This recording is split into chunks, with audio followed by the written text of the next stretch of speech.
नमस्कार बंधु माने मो ना दीपक मोर बयस 28।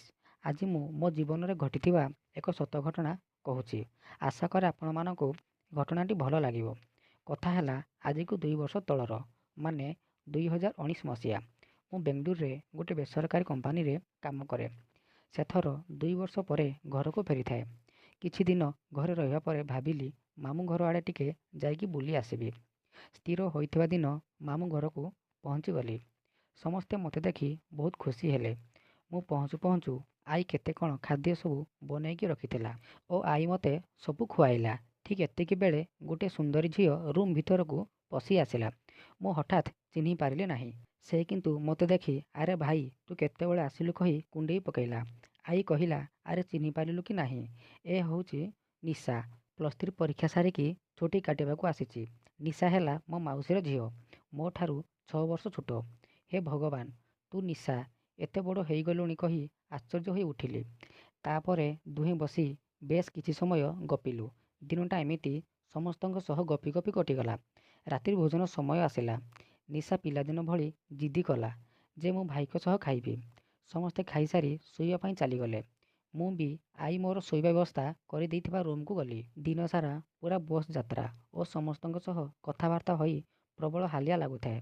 तेणु बिछणारे गड़िली आउ टिके फोन को बाहर करी खेंचाखुंची कली।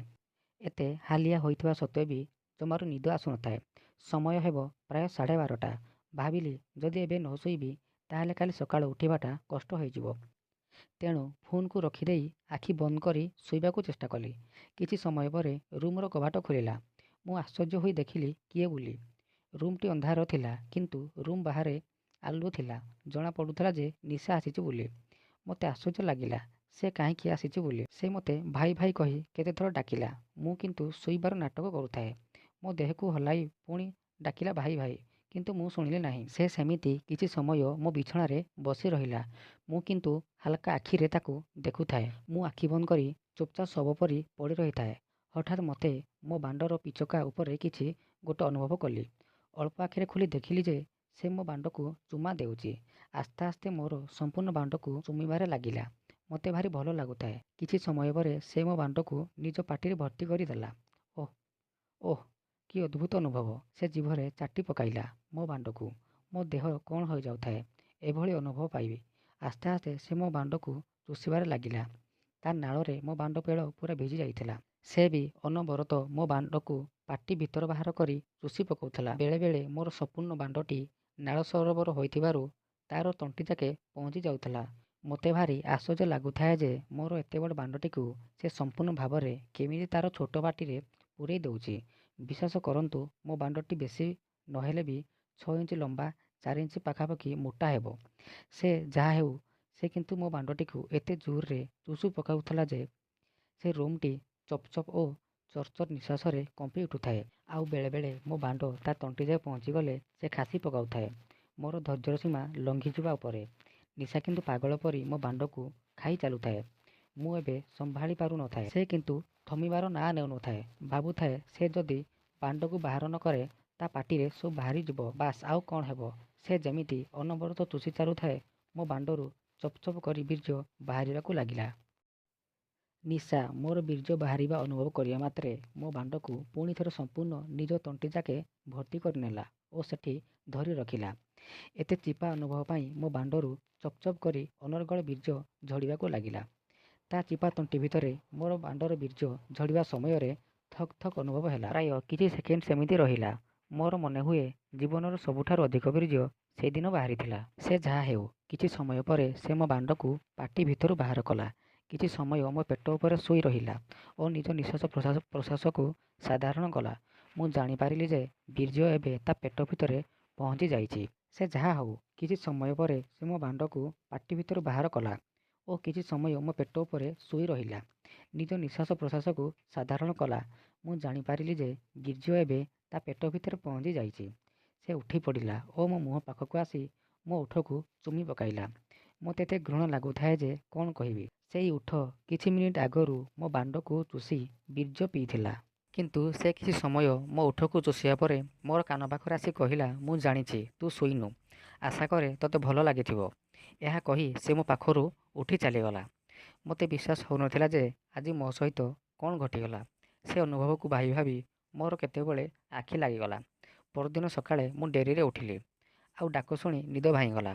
ଫୋନ୍ ବାହାର କରି ଦେଖିଲି 8:30 ହେଲାଣି। ତେଣୁ ବ୍ୟସ୍ତ ହୋଇ ସବୁ ନିତ୍ୟକର୍ମ ସାରି ଗାଧୋଇ ପଡ଼ିଲି। ସଫା ପ୍ୟାଣ୍ଟ ସାର୍ଟ ପିନ୍ଧି ଜଳଖିଆ ଖାଇବାକୁ ବସିଥାଏ। ନିଶା ଆଣିକି ଖାଇବାକୁ ଦେଲା। କହିଲା, କ'ଣରେ ଭାଇ ଏତେ ଡେରିରେ ଉଠିଲୁ? ମୁଁ କିଛି ନ ଜାଣିଲା ପରି କହିଲି, ମୁଁ ତ ସମୟ ଜାଣିପାରିଲିନି। ସେ ସମୟରେ ସେ ଚେଷ୍ଟା କରୁଥାଏ ଯେ ମୁଁ କ'ଣ ସତରେ ଗତକାଲି କଥା କିଛି ଜାଣିନି ନା ଅଭିନୟ କରୁଛି। ତେଣୁ ସେ ମୋତେ ବାରମ୍ବାର କଥାରେ ରାତି ଶବ୍ଦ ଉଠାଉଥାଏ। ମୁଁ କିନ୍ତୁ ଅଭିନୟ କରିବାରେ ଲାଗିଥାଏ। ସନ୍ଧ୍ୟା ଯାଇ ରାତି ହେଲା। ରାତ୍ରି ଭୋଜନ ସାରିବା ପରେ ମୁଁ ପୁଣି ଥରେ ଶୋଇବାକୁ ଗଲୁ। ମୁଁ ମନେ ମନେ ନିଶାର ଅପେକ୍ଷା କରୁଥାଏ, କିନ୍ତୁ ସେ ଆସିଲା ନାହିଁ। ଭାରି ବ୍ୟସ୍ତ ହୋଇ ପଡ଼ୁଥାଏ ମୁଁ ନିଶା କାହିଁକି ଆସୁନି ବୋଲି। ବାରମ୍ବାର ଫୋନ୍ରେ ସମୟ ଦେଖୁଥାଏ। 2ଟା ପାଖାପାଖି କବାଟ ଶବ୍ଦ ପାଇଁ ମୋ ନିଦ ଭାଙ୍ଗିଗଲା। ଦେଖିଲି ନିଶା ଆସିଛି। ମୋର ଖୁସି ନ କହିଲେ ସରେ। ସେମିତି ମୋତେ ଭାଇ ଭାଇ ବୋଲି ଡାକୁଥାଏ। କିନ୍ତୁ ମୁଁ ପୂର୍ବ ଭଳି ଶବ ପରି ଚୁପଚାପ ପଡ଼ି ରହିଥିଲି। ସେ ଯାଇ ଭିତର ପଟୁ କବାଟ ଦେଇଦେଲା ଓ ଶିକୁଳି ଦେଲା। ମୁଁ ଅଳ୍ପ ଆଖି ଖୋଲି ତାକୁ ଦେଖୁଥାଏ। ସେ ଆସିକି ମୋ ପାଖରେ ବସିଲା ଓ ମୋ ହାତକୁ ବାଣ୍ଡ ଉପରେ ରଖିଲା। ମୋ ଦେହରେ କରେଣ୍ଟ ଦୌଡ଼ିଗଲା। ସତରେ ଆସ୍ତେ ଆସ୍ତେ ବାଣ୍ଡଟି ଟିଙ୍ଗିବାକୁ ଲାଗିଲା। ସେ ସେମିତି ହିଁ ମୋ ବାଣ୍ଡକୁ ଧରି ଚୁଷିବାକୁ ଲାଗିଲା। ମୋ ଦେହ ଶୀତେଇ ଉଠୁଥାଏ। ଠିକ୍ ଏତିକି ବେଳେ ସେ ମୋ ହାତକୁ ନେଇ ତା ଚଡ଼ି ଭିତରେ ପୂରେଇ ଦେଲା। ମୁଁ ତା ବିୟାକୁ ଠିକ୍ ଅନୁଭବ କରିପାରୁଥିଲି।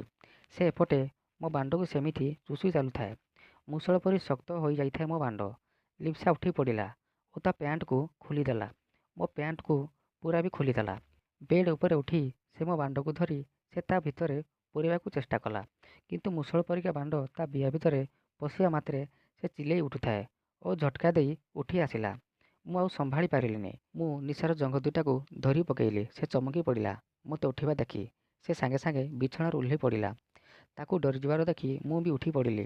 ସେ ହାତ ଯୋଡ଼ି ଭାଇ ସରି ଭାଇ କହୁଥାଏ। ମୁଁ କହିଲି, କିଛି କଥା ନାହିଁ। କିନ୍ତୁ ସେ ଯେମିତି ସରି ସରି କହୁଥାଏ। ମୁଁ କିଛି ଉପାୟ ନ ପାଇ ତାକୁ ପାଖକୁ ଟାଣି ଆଣିଲି। ତା ଓଠକୁ ମୋ ଓଠରେ ବନ୍ଦୀ କରି ରଖିଲି। ବାସ୍, ତାପରେ ବେଶ୍ କିଛି ମିନିଟ୍ ଧରି ଦୁହେଁ ନାଳ ଆଦାନ ପ୍ରଦାନ କଲୁ। ଓଃ, କି ମିଠା ଓଠ! ମୁଁ ଖାଇ ପକାଉଥାଏ ତା ଓଠକୁ। ସେ ମଧ୍ୟ ମୋ ଓଠକୁ ଜିଭରେ ପାଟିରେ ପୂରାଇ ଖାଇ ଚାଲୁଥାଏ। ସେ ମୋ ବାଣ୍ଡକୁ 2 ହାତରେ ଧରି ଆଉଁଶୁଥାଏ। ମୁଁ ଏବେ ତା ଟି ସାର୍ଟଟି ଖୋଲିଦେଇ ବ୍ରା ଖୋଲିଦେଲି। ମୋତେ ବିଶ୍ୱାସ ହେଲାନି ନିଶାର ଏତେ ବଡ଼ 2ଟା ଦୁଧ ବୋଲି। ମୁଁ ତାକୁ ଦୋଳି ଚକଟି ଖାଇବାରେ ଲାଗିଲି। ନିଶା ସେତେବେଳେ ଗରମ ହୋଇସାରିଥିଲା। ସେ ମୋର ଛାତିଏ ଉଚ୍ଚା ହେବ। ତେଣୁ ମୋ ବାଣ୍ଡଟି ତାର ଦୁଧ ତଳେ ବାଜୁଥାଏ। ଦୁହେଁ କୁଣ୍ଢାକୁଣ୍ଢି ହେବାବେଳେ ମୁଁ ତା ମୁଣ୍ଡକୁ ତଳକୁ କରି ତା ପାଟିରେ ମୋ ବାଣ୍ଡକୁ ଦେଲି। ସେ ତ ବାଣ୍ଡ ଚୁଷିବାରେ ଧୁରନ୍ଧର। ଗପ୍ ଗପ୍ କରି ଖାଇଗଲା ମୋ ବାଣ୍ଡକୁ। ମୁଁ ମଧ୍ୟ ତା ମୁଣ୍ଡକୁ ଧରି ଗେହି ପକାଇଲି। ବାଣ୍ଡଟା ନାଳରେ ସରସର ହୋଇଗଲା। ମୁଁ କିନ୍ତୁ ତା ତଣ୍ଟିରେ ଗେହି ପକାଇଲି। ସେ ଅଣନିଶ୍ୱାସୀ ହୋଇ ଉଠିଲା। ମୋ ଜଙ୍ଘକୁ ପିଟି ପିଟି ସେ ମୋତେ ଅଟକାଇବାକୁ ଚେଷ୍ଟା କଲା। ମୁଁ କିନ୍ତୁ ହିଂସ୍ର ହୋଇଯାଇଥିଲି। କିଛି ସମୟ ନିଶାର ପାଟି ଓ ଗଳାକୁ ଗେହିବା ପରେ ମୋର ବୀର୍ଯ୍ୟ ବାହାରିବା ସମୟ ଆସିଲା। ମୁଁ ଅଟକିଗଲି ଓ ବାଣ୍ଡକୁ ପାଟିରୁ ବାହାର କରି ଆଣିଲି। ସେ କହିଲା, କ'ଣ ହେଲା? ମୁଁ କହିଲି, ବାହାରିବା ସମୟ ଅଛି। ସେ କିନ୍ତୁ ପୁଣି ପାଟିରେ ପୂରେଇ ଚୁଷିବାକୁ ଲାଗିଲା। ମୋର 2 ହାତକୁ ନେଇ ମୁଣ୍ଡକୁ ଧରାଇ ଦେଲି। ମୁଁ ଜାଣିପାରିଲି ଯେ ତାକୁ ମୁହଁରେ ଗେହିଲେ ବହୁତ ଭଲ ଲାଗୁଛି। ତେଣୁ ପୁଣି ମୋ ବାଣ୍ଡକୁ ଧରି ପଶୁ ପରି ଗେହି ଚାଲିଲି। କିଛି ସେକେଣ୍ଡ ଭିତରେ ମୋର ପଚ୍ ପଚ୍ କରି ଗରମ ବୀର୍ଯ୍ୟ ତା ତଣ୍ଟି ଭିତରେ ଢାଳି ପକାଇଲି। ସେ ବି ଆନନ୍ଦରେ ବୀର୍ଯ୍ୟକୁ ପିଇ ଚାଲିଲା।